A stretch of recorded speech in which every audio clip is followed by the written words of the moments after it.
This is the story of a black school kid who dreamt of a life that most would say was impossible. The dream proved to be so incredible that for 13 years of the 23-year-old's life, he has been signed to a Formula One team. When I first started watching Formula One, I think I was about 5 or 6. And it was mainly because at the weekends I spent my weekends with my dad at my dad's house, and he was always watching the Grand Prix. So I sat with him and watched it, and obviously the two red and white McLarens were the cars to be in, and they were the most attractive. And you know, they had the two best drivers, Alain Prost and Ayrton Senna, and I always preferred or sort of took a keen liking to Ayrton. And over the years, I grew towards him. You know, he was a phenomenal driver, and it was a shame to see him go. And I was a bit disappointed that the year in 1995, when I won the championship and got the opportunity to go and meet Formula One drivers, I was a year late. I missed out on it.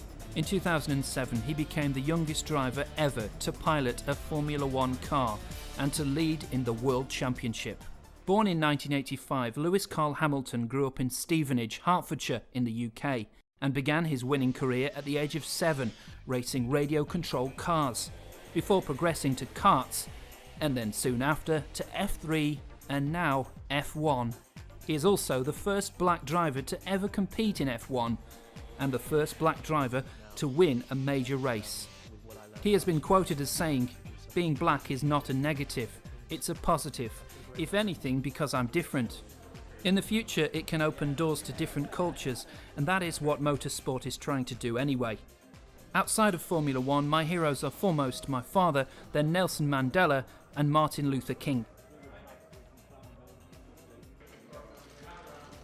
In mid-January 2008, Hamilton signed a new 5-year multi-million-pound contract to stay with McLaren Mercedes until at least the end of the 2012 season. He is now poised to reach heights never before attained in F1 by one so young. Confident and self-assured, Hello everyone. Hamilton has never been shy of his ability. Thank you. My dream would be to be driving for McLaren Mercedes, and sitting on the front row.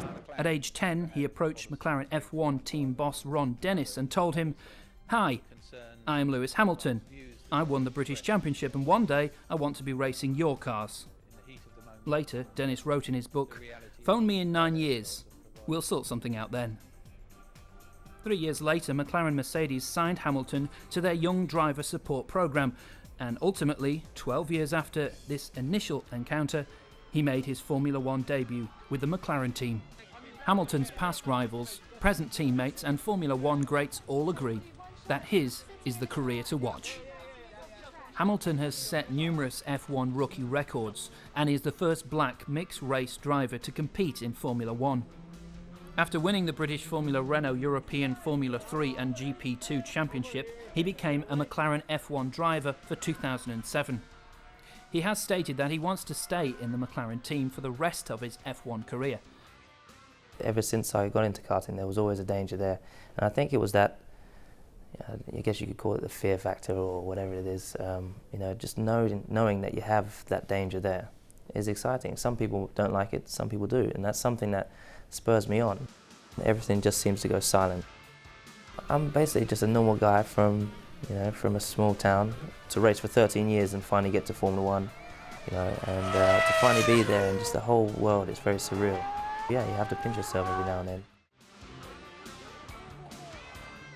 In 1993, at the age of 8, Hamilton started karting at the Rye House Kart Circuit and quickly began winning races and championships.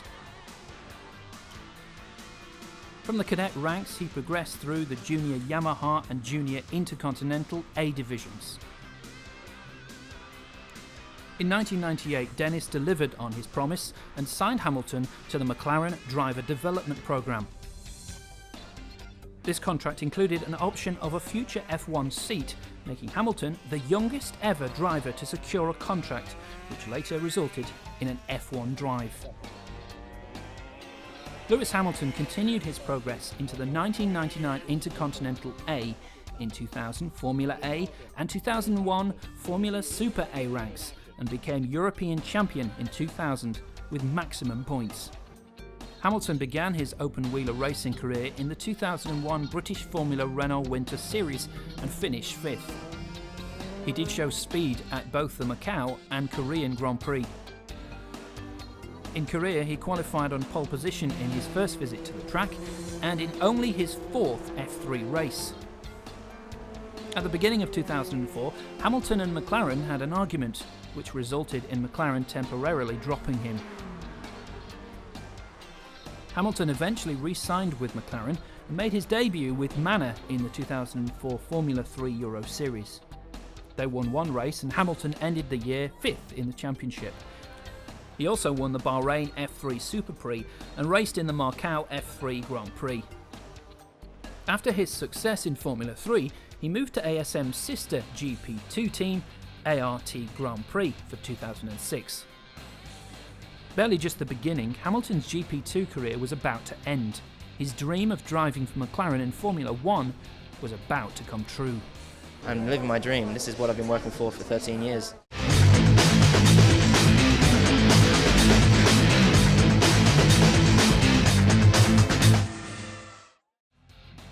After months of speculation on whether Hamilton, Pedro de la Rosa, Gary Paffett, or former world champion Mika Hakkinen would be paired with defending champion Fernando Alonso in 2007, Hamilton was confirmed as the team's second driver. He was told of McLaren's decision on September 30, 2006, but the news was not made public until November 24, for fear that it would be overshadowed by Michael Schumacher's retirement announcement. Already having been backed by McLaren for a decade, Hamilton showed dazzling speed and maturity beyond his years in winning at the first attempt the 2006 GP2 Championship, long considered a feeder series to Formula 1. With Hamilton, the first Briton since Damon Hill was world champion in 1996, now lining up for F1, it was sure to be a major boost for the sport's popularity in a country that was home to a majority of the teams. Although he was hailed as Formula One's answer to Tiger Woods, Hamilton left it to others to comment about his skin colour. People say that I'm possibly the Tiger Woods of Formula 1, but I'm the Lewis Hamilton of Formula 1. It's obviously an honour to be compared to Tiger Woods. Obviously, I look up to Tiger, and I'm actually getting into golf now, so I need some lessons off him. So, if you're out there, if you're here anytime, give me some, because I need them. McLaren's 2007 F1 season was kicked off when they presented their new drivers and car with a Spanish extravaganza designed to promote a youthful new image. Entertaining a crowd of more than 100,000 Valencians, Lewis Hamilton teamed up with the more experienced double world champion and former Renault pilot, Fernando Alonso. Being here, but also as a Formula 1 driver, it's so different to what I'm used to. Before, I was just a driver, but now, being a Vodafone McLaren Mercedes driver, it seems to change absolutely everything, and it's just an unreal feeling. It's my dream come true, basically. We've worked very hard. It's been a long, long journey with my results in GP2 and in Formula 3 the previous year, and some of the races that I had last year. Hopefully that went towards convincing them that I was ready, and with the experience that I have, I think I'm the right age. And I know Ron has a strong belief in me, so does Norbert. So, I hope that I don't let them down.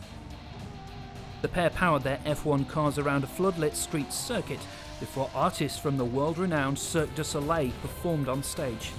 In what might have been a moment of premeditation of things to come for the pair, fireworks lit up the night sky.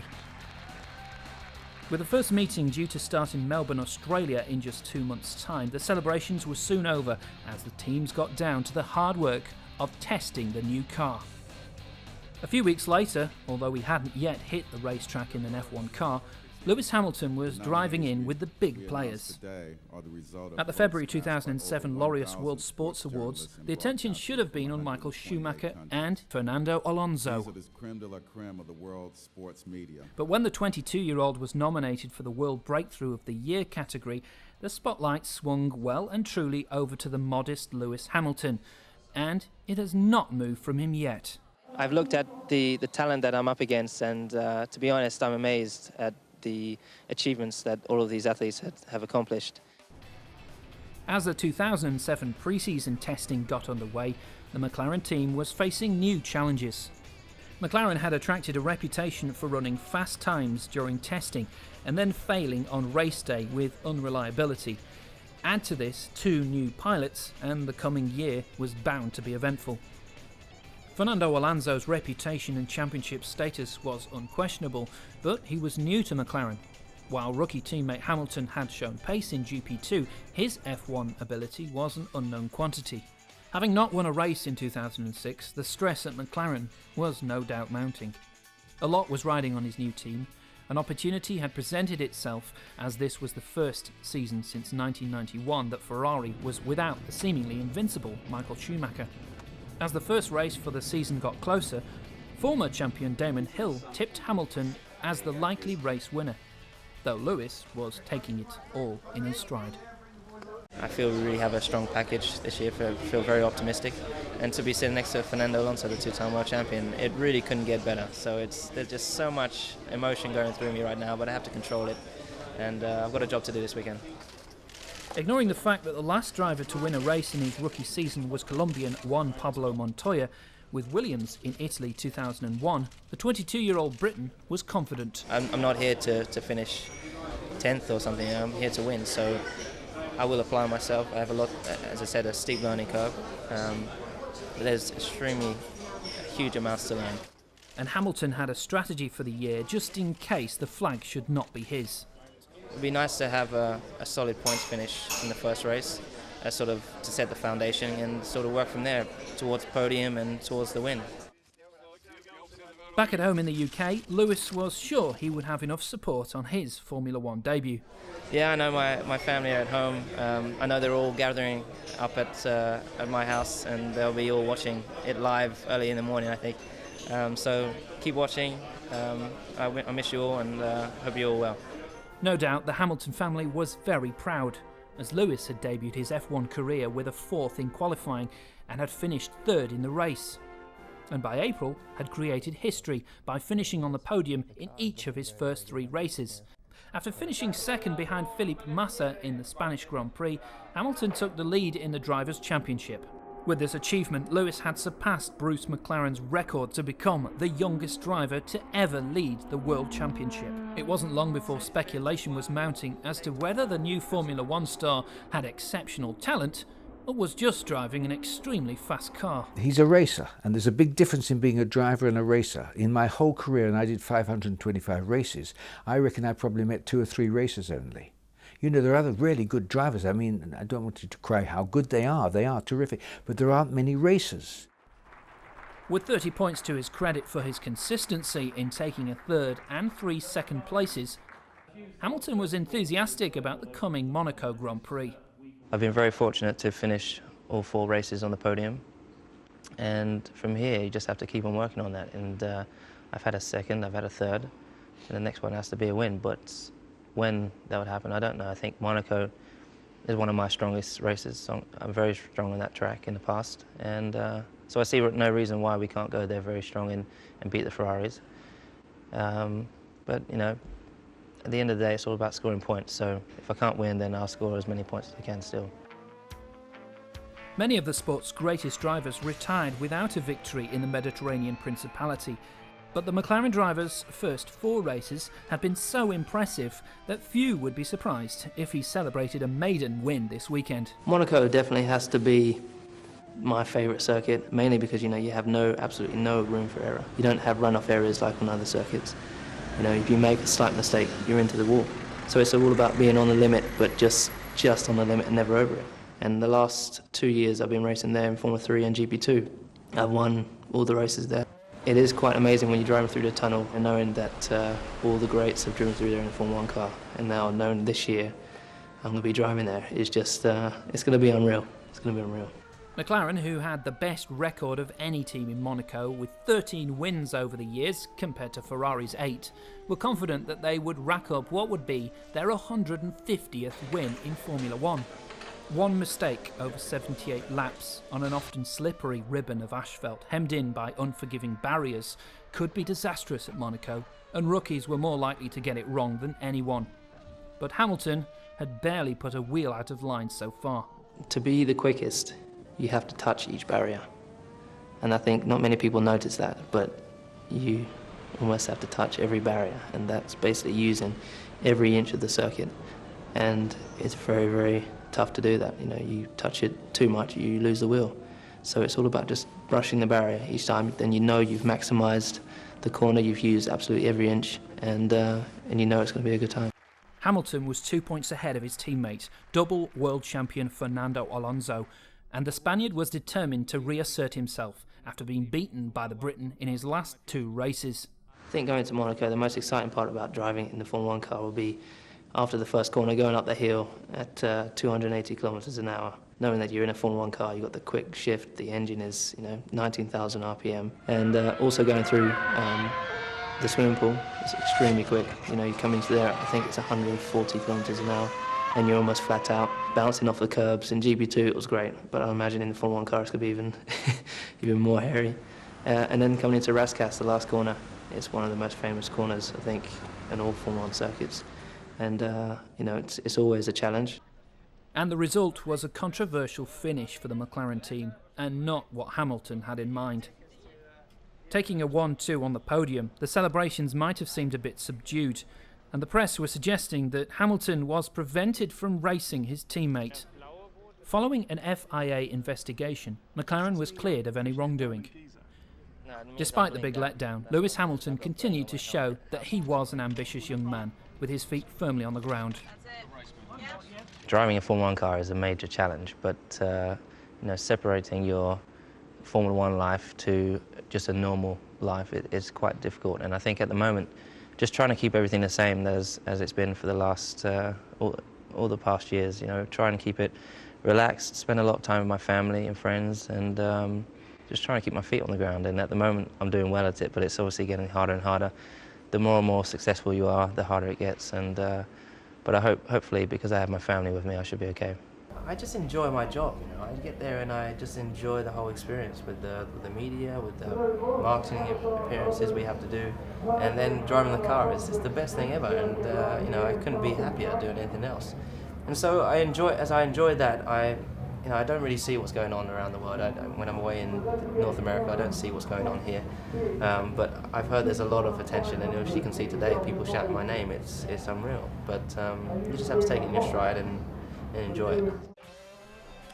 Bouncing back from the disappointment of Monaco, Hamilton scored his first pole positions and victories of his F1 career in Canada and at the US Grand Prix. Up until the French Grand Prix, Lewis Hamilton had never been passed in a Formula 1 race. His third place finish moved him into a 14-point lead in the Drivers' Championship. Returning home in the lead-up to the Silverstone Grand Prix in July, Britain's new F1 star revisited his roots and went karting. To come to my first Grand Prix in my home country and be leading the World Championship and in a British team, I mean, it couldn't be any better. And so this weekend, for sure, there's a lot of pressure on, but I've just got to try and do the best job I can, score as many points as I can, whether it's a win or not. I'd love to bring it home for my country. Despite his McLaren team being accused of allegedly spying on rivals Ferrari, Lewis dismissed any wrongdoing or use of information on his vehicle. I think we're a very, very strong team. I mean, it's not something I've really focused on. You'd have to speak to the team about it. But I think, we're a very, very strong team. It's not really anything that's involved. If you look at the car, it's totally our car. There's nothing else on it. So, I mean, I'm really confident that we'll do a great job. He also says that a key lesson he learnt from karting is never to give in when out on the track. One of the key lessons I've always learned is never to give up. If you look at a lot of my races, I've had bad races, but I've never given up. I keep pushing to the last lap. And even in Formula 1, even if you're leading the race, I push to the last lap. And it's just something inside of me. I won't give up. I'll keep pushing. I think also, you always got to be in control. And you got to listen to the people around you, people that you trust, and keep those you trust as close as possible, like your family. And I've been very, very fortunate to have a great family behind me. So he took pole at his home Grand Prix at Silverstone and led for the first 16 laps, but slipped to third, 40 seconds behind Raikkonen and Alonso. When I said I was living my dream was getting into Formula 1, and now I'm in Formula 1 and I'm going way beyond my dreams. I finished on the podium for the first 7 races and leading the World Championship by 10 points. I would never imagined doing that, so it's definitely beyond my dreams. During qualifying for the European Grand Prix, Hamilton crashed at the Schumacher chicane after a problem with the wheel nut air gun used on his car. He was taken to the circuit's medical centre on a stretcher with an oxygen mask and drip, but was conscious throughout. After a final medical check on Sunday morning, Hamilton was cleared to race. During a heavy rainstorm which caused the race to be red flagged, Hamilton slid off into a gravel trap. However, as he kept his engine running, he was lifted back onto the circuit and able to rejoin the race after the restart. His 9th place finish in the race was his first non-podium and non-points finish, enabling the contenders Alonso and Massa to reduce Hamilton's championship lead. Within a week, as the Hungarian Grand Prix was getting underway, McLaren were attempting to shield Hamilton and Alonso from the press as the spy controversy was gaining momentum. We're going to push hard for sure this weekend. We came away from not such a good weekend. Need to come back. I feel very, very fresh. I feel optimistic, excited, just happy to be here and still leading the World Championship, so I need to keep on pushing. It's going to be close, I think, all the way down to the last race. But I just got to, as I said, try to do the same job that I've been doing the whole year. And, last race was a one-off. It was one of those experiences you have to have. And I don't feel that this one's going to be as bad, or I just feel it's going to be a positive weekend for us, and I hope that continues for the rest of the season. Hamilton went on to win in Hungary and finish 5th in Turkey after a right front tyre puncture forced him to crawl back to the pits. His lead in the championship was cut once more. And the Italian press were soon reporting on the punishments imposed on the McLaren Formula One team by the FIA. Both sporting and daily Italian newspapers ran with the headlines on the McLaren decision. Formula One's governing body stripped the Mercedes-powered team of their 2007 Constructors' Championship points for having leaked Ferrari information in their possession, but allowed the Drivers' Championship to stand unchanged. The team was also fined $100 million, but the punishments, seen as harsh by some commentators, did not go far enough, according to the Italian newspapers. Meanwhile, Hamilton took 4th place in Belgium, and the war with Alonso continued as the Spaniard beat Hamilton in the Italian and Belgian Grand Prix, leaving the Briton with only a 2-point lead in the title race. However, he extended his lead back to 12 points after winning the Japanese Grand Prix in heavy rain after Alonso crashed. Following the race, Hamilton was investigated by the race stewards over his involvement with an incident behind a safety car, which saw both Sebastian Vettel and Mark Webber crash out of the race while following the McLaren. After securing pole position in China, Hamilton retired from a race that saw changeable weather conditions. He experienced considerable tyre wear, notably his right rear, and he ran wide into the gravel trap in the pit lane where his car beached. This was Hamilton's first retirement of his Formula One career. It was later revealed that Bridgestone became unnerved at the glaringly worn tyres and advised McLaren to order him to make a pit stop, which McLaren refused to do, believing it would be counterproductive. Hamilton himself couldn't tell the full extent of the tyre problem, as raindrops were on his wing mirrors. But there was only heartbreak for Hamilton and his fans, as Ferrari's Kimi Raikkonen turned the Formula One title battle into a 3-way fight in the last race in Brazil, with victory in China after the championship leader, Hamilton, skidded out. Hamilton had hoped to become Formula One's first rookie champion. With one race to spare, the Britain's overall lead was trimmed to 4 points over a delighted Alonso. Well, absolute disappointment. I was convinced that we were going to have a new legend as our world champion, and a British world champion at that, and long overdue. So, like everybody else in Britain, I suppose, I'm feeling really disappointed. Well, I think sooner or later, everyone makes a mistake, and Lewis has driven good all year. So to make one mistake out of one season's racing, it's not bad going, really, is it? As Hamilton was preparing for the final race of the season, 3 times world champion Jackie Stewart advised that it's not all about winning. What he has to do is finish the race, more than win it. He doesn't have to win the race, and I think if that attitude had been taken in China, the previous Grand Prix, I think he would already be world champion. In the Brazilian Grand Prix, he failed to finish in a championship winning position, finishing the race in 7th overall after being in 18th place at his worst point of the race. Despite Hamilton's public comments to the contrary, rumours of the rivalry with teammate Alonso had led to speculation that one of the pair would leave McLaren at the end of the 2007 season. Whether or not the rivalry was as bad as the rumours alleged didn't seem to matter when on November 2, 2007, Alonso and McLaren terminated their contract by mutual consent. The next day, Hamilton was contemplating the qualities of his yet unannounced teammate. I need a teammate, and I think we just need a team player. I hope whoever we have another team player. A few days later, at the launch of the Lewis Hamilton My Story, a book chronicling the road to his stunning debut Grand Prix season, Hamilton said he would welcome whoever McLaren decided to sign as his Formula One teammate, but would also be working harder than ever to beat him. I'm going to be working as hard, if not harder, than I did this year, and to make sure I stay ahead. He saw no reason why his teammate should not be another youngster. I'm really not to be honest, bothered who I'm racing with. I really can't wait to get back in the car. Always look forward, never look back, always look forward, and focus on making the car better, to make myself better as a driver, and I think we're going to have a good year, I hope.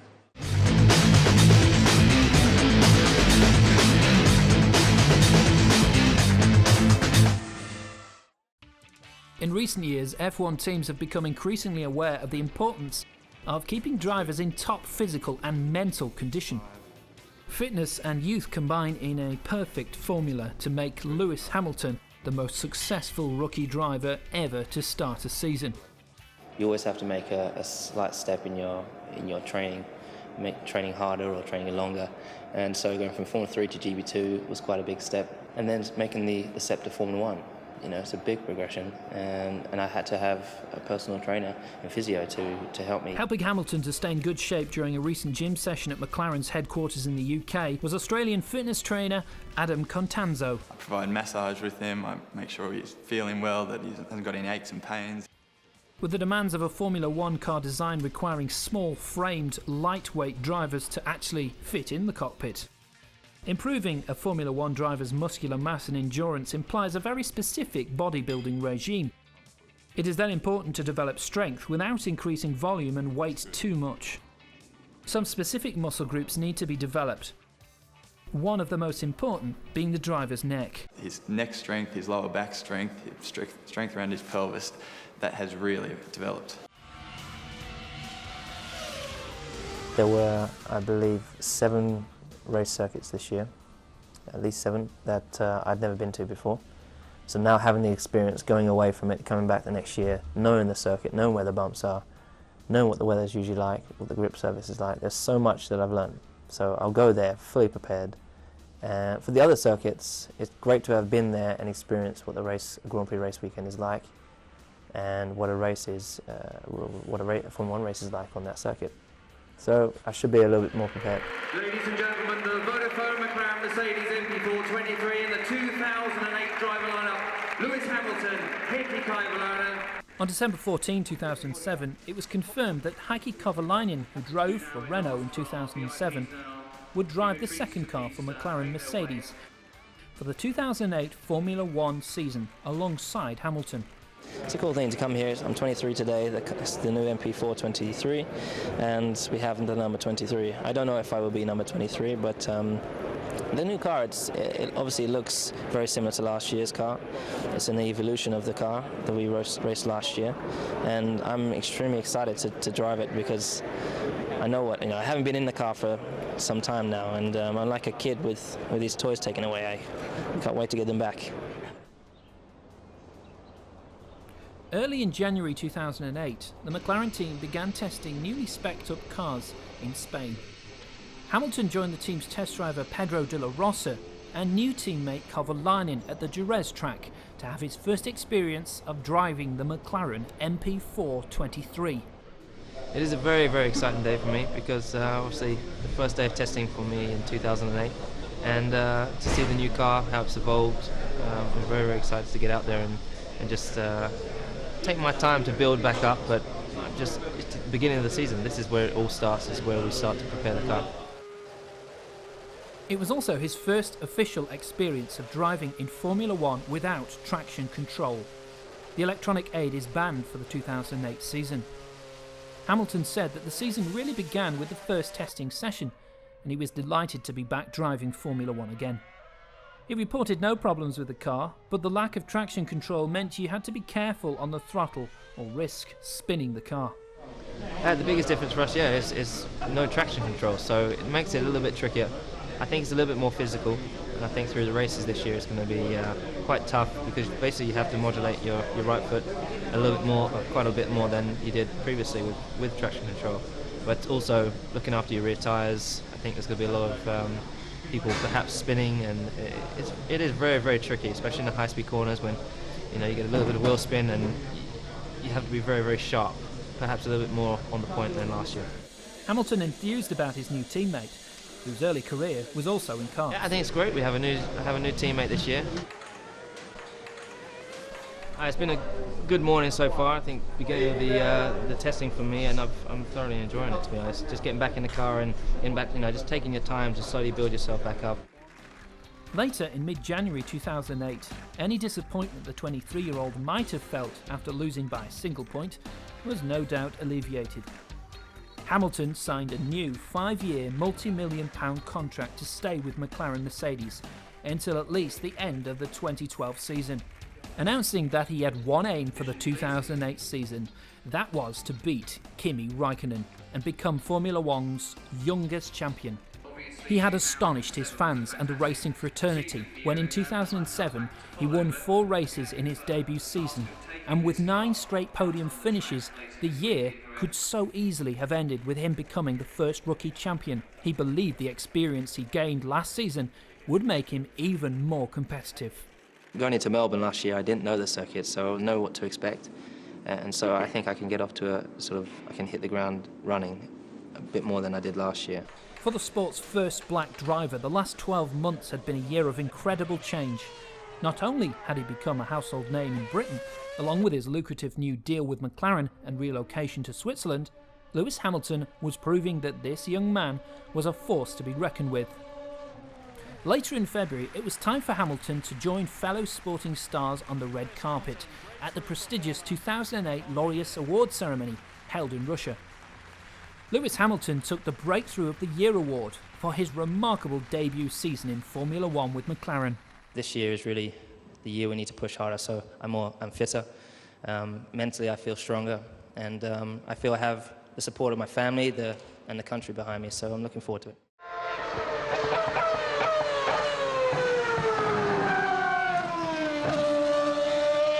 It wasn't long, and all 11 Formula One teams were back to the hard reality of testing and preparing for the coming season. Most observers agreed that Ferrari had shown the best pre-season form, with McLaren improving rapidly. 2-times world champion Fernando Alonso, who had a turbulent time with McLaren in 2007, was now back at his old team Renault. Fans of Alonso suggested that Hamilton would not do as well as the last season without the help and input of Alonso at McLaren. However, Hamilton said he was full of confidence about the forthcoming 2008 season. I don't know whether that's because of what happened at the end of the season or what, but I guess just every year I get more and more determined, more and more confident in my abilities. And I feel so confident now that with what I learnt last year, that I can really produce something really good this year with the help of the team. So I feel great right now. After having qualified on pole position, Lewis won the first race of the 2008 season, the Australian Grand Prix. In the second race, the Malaysian Grand Prix, Hamilton finished 5th after long duels with both Mark Webber and Jarno Trulli. Back in the UK in May, Lewis took part in a promotional event in aid of Nelson Mandela's 46664 AIDS charity. AIDS is one of the most destructive epidemics in mankind and has killed over 25 million people so far. The hardest thing for me to believe is that every year, worldwide, over 500,000 children die from AIDS. And this is something we really need to work hard to stop. Later in May, for the Turkish Grand Prix, Lewis flew onto the set of a musical version of the Greek classic Troy. After executing a clumsy 3-point landing on the end of a wire, he became more relaxed when he engaged in some basic swordsmanship with the art director of the show. Hamilton said the real challenges were on the track. Istanbul is I think one of the 2 circuits that is actually anti-clockwise, so it's quite challenging for all the drivers, especially with turn 8, which I think you're talking about. Turn 8, we're pulling around 4 to 5 Gs for, I think it's around 8 seconds. And if you're doing that every lap, it's very, very tough on the left-hand side of the driver's neck, mainly because all the other circuits we're using mostly the right side of your body. So you have to make sure you're prepared well for this race, as well as down in Brazil. Hamilton finished in second on the Turkish Grand Prix on Sunday, May the 11th, 2008. He said that this was his best race he had ever competed in. I did the best job I could do. I put 110% in. This time last year we had 10 points more, but at the end of the year, it didn't go so well. So we're trying to optimise and make sure that we score as many points as we can throughout the year. But you're going to have ups and downs, and there's still a long, long way to go. So don't rule me out yet. The forecast rain for the 2008 Monaco Grand Prix was not going to dampen his enthusiasm for this glamour event. After all, he has called this his favourite race. Yeah, Monaco is the Grand Prix that every racing driver wants to win, especially me. I mean, for me, the Monaco Grand Prix is the most exciting race of the year, and it's the race of the year to win. And fortunately, I've had good runnings there. I came second there last year, but for sure this year I want to make that one step up. And it's just a dream for any kid to be sitting on the grid in Formula 1 in their dream team. Sitting on pole position and win the Grand Prix, like fellow people that Ayrton Senna have done in the past, Michael Schumacher has done in the past, and so it'd be a real pleasure to do it. With traction control systems banned and drivers needing to be inch perfect as they tread their cars around the tight and twisty circuit hemmed in by metal barriers, there is plenty of scope for mayhem in the wet. The McLaren driver, who had set the fastest time in free practice session around the street circuit, said that the extreme pressures on the driver on the narrow track meant that only the best succeed. There's no room for error, and it's extremely difficult. You have to make sure that you're 100% focused, and there is no room for error. The slightest mistake and you're in the wall, and so it really does mean that the best drivers will rise to the top. It might not have been an easy drive, but when Hamilton championed his vehicle over the line for a winning place on the Monaco podium, he sure proved that he has the knack of making it look like it's just a drive in the park. Now leading in the World Championship, Hamilton was all smiles as he attended a celebration to mark Nelson Mandela's 90th birthday. That championship lead wasn't to last long. Before the British Grand Prix, Hamilton slipped back to 4th place in the championship with 38 points, 10 behind leader Felipe Massa. I think the next 10 races, though, as you could see last year, whether or not they went well or not, I was very strong on the majority of those circuits. And we've got a new street circuit coming up as well. I really feel this next 10 races, this second part of the season, is really where we put the hammer down and where we rise above the rest.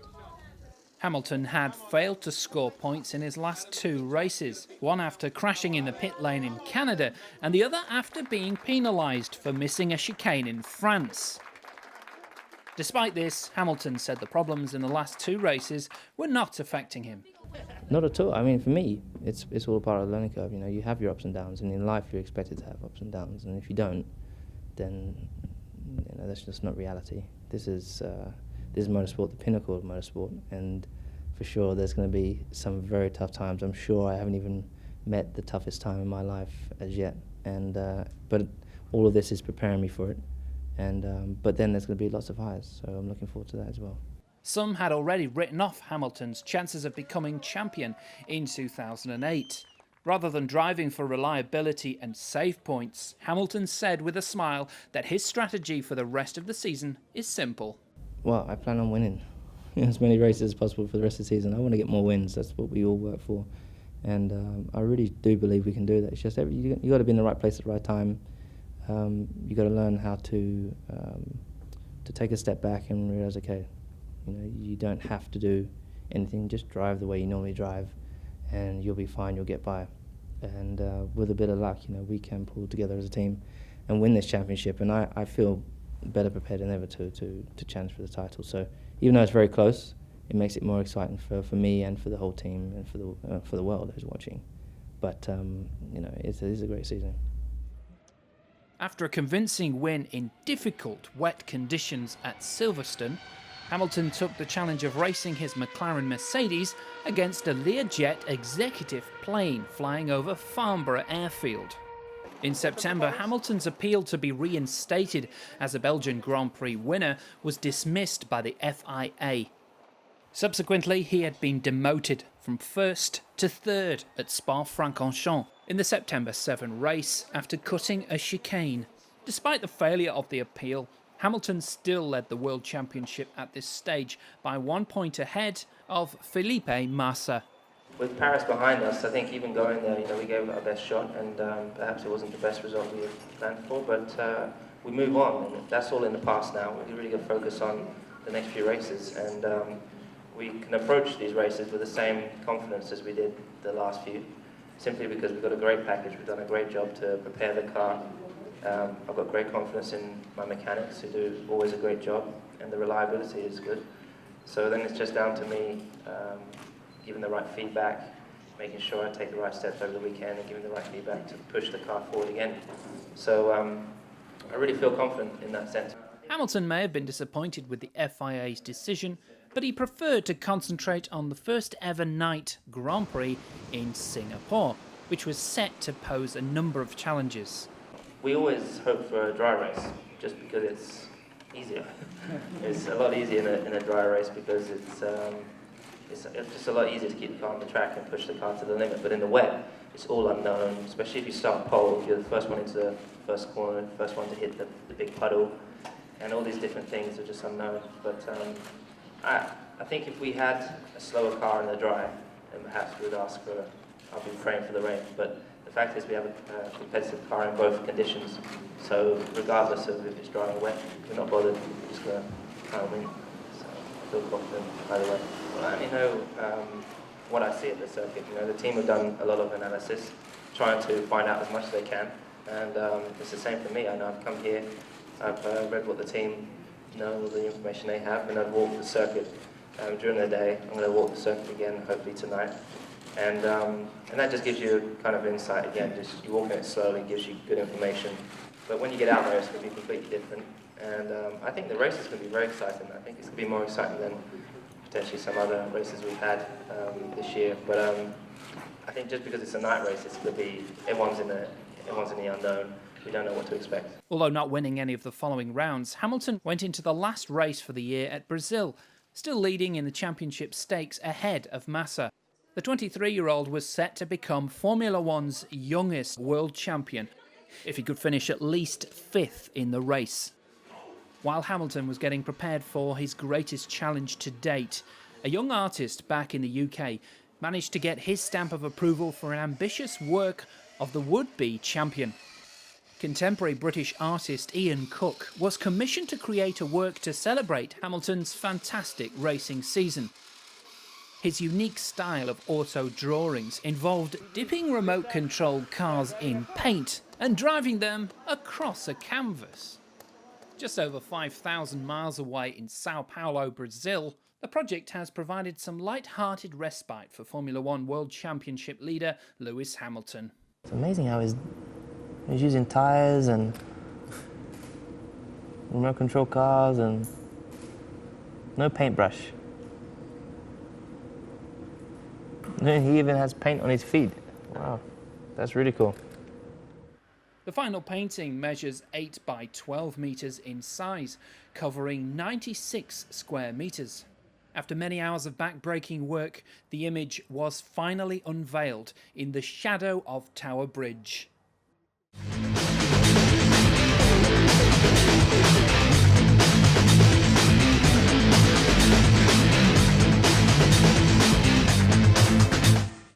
Despite the pressure that was building as the race drew near, Hamilton reassured his fans that he was calmer and more confident than he was last season, when he had lost the title, despite a wide advantage over Ferrari's Kimi Räikkönen. I'm very relaxed. Last year here, I came here with a 7-point lead, but I had a very bad race in China. And I looked at this race as if there was only one race left, and I was nervous. I had the weight of the world on my shoulders, and I didn't know how to deal with it. So it was It was a very tough weekend, but this year is a much different approach. Hamilton's confidence left no doubt that he was one racing driver who aimed to come away from Brazil with a record-breaking championship. I plan to race exactly the same as I always do. I grew up racing the way I do, and that is what has got me to where I am today. So I don't believe that this weekend I need to change my approach or the way I drive. It's a great feeling to come here with a 7-point lead and have that in your mind, but the fact is we can win. We have to work to win. Hamilton's friends and family had gathered in front of a giant screen at Silverstone for the decider in Brazil. The tension was mounting as Sebastian Vettel of Toro Rosso took 5th position away from Hamilton in the closing laps of the race. Then as the final lap approached, fans were on their feet, cheering as Hamilton, in a series of nail-biting manoeuvres, took back 5th place and crossed the line as the new world champion. Lewis deserved the championship. That's what it comes down to. If you look over the whole year, he definitely deserved the championship. It's a tremendous result. He's come out on top after not only nearly winning it in his first season, youngest ever Formula One world champion, Britain's new world champion, and first one for 12 years. He's put Britain back at the top, and we're very, very proud of him. With his father by his side, the youngest ever world champion reflected on his dramatic achievement. Towards the end it got extremely tough, and I'm sure, like all the audience, my heart was in my mouth, so I just tried to do the best I could all the way to the end. Sort of 7 to 8 laps I was praying. I was pacing and praying, and I missed like 3 or 4 of those laps. I didn't know where Lewis was at all. I was just hoping that things turned out correct. Back in the UK, Hamilton described the last few stressful laps. What an amazing experience. My heart was in my mouth just as everyone else's was. I'd been in such a comfortable position pretty much for the whole race. I lost it with 2 laps to go, and I couldn't get past this guy. I couldn't catch him. My tyres were shot. I was coming to the last few corners, and I didn't think I was going to get him. And then obviously I got past Glock. But at that point, I didn't know if he was a back marker or what, so I was so much going on. There were so many people we were overtaking. And I got to turn 1, and that's when the people told me. The new world champion laughed off any bitterness that may have been directed towards him from his fellow drivers. Yeah. You have to laugh it off. You have to, you can take note of it. And I just leave it in the past. The fact is, I beat those guys. I'm the world champion. And there's nothing they can do about it. I'll keep pushing to be bigger and better, and I hope that the fans that I know that I have will continue to support me, and only they know who I am and what I stand for, and they know that I go out there, I race to be the best. Life is going to change. I dare say, as a world champion, there may be a bit more call on Lewis this time, but we're going to try and do what we always do, as a family. I'm the same guy out of the car as I am in the car. When I'm in the car, I'm a fierce competitor, but I'm still me. And I think that always shines through. Dare I say, in all circumstances, if you combine it all together, he is a worthy world champion. In less than 2 years, the Lewis Hamilton story has become a story of legend. A young 23-year-old's dreams and hopes have turned into reality. A reality that has left his fans struggling to keep up with the aspirations and achievements that have been accrued by this confident lad from the quiet suburbs of Britain. His peers on the track have noticed this young chap, the first black driver to make it in Formula One, and the youngest driver ever to take the World Championship. They have noticed mostly because they have all been beaten at one point or another in what is proving to be just the beginning of this racer's career. I think every race you put an answer to all the critics, and I think everyone's questioning whether I've got too much pressure on me, whether the country's putting too much pressure on me. But the pressure I put on myself is way more than any other pressure outside, and that's the pressure to succeed. And I think obviously in the last 2 races we've done better and better, with the 3rd and the 2nd, and we just got to keep on moving up.